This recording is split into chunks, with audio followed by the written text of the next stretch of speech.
Wakati huo kulikuwa na hali ya wasiwasi.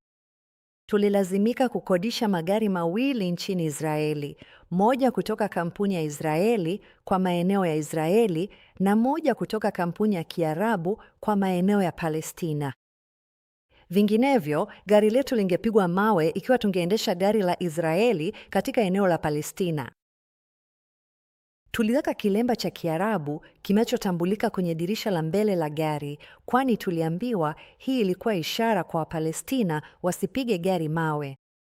Na tena tulikuwa na wasiwasi. Imani ya Ron ilikuwa kwamba ardhi ya familia hii ilikuwa na pango halisi la Makpela, pango la maziko la Ibrahim na familia yake.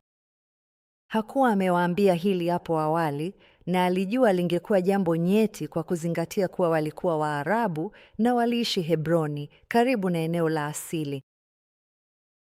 Hadithi hii ni ndefu, na katika sehemu hii, sehemu ya kwanza, tutaangazia historia ya familia na kipande hiki cha ardhi.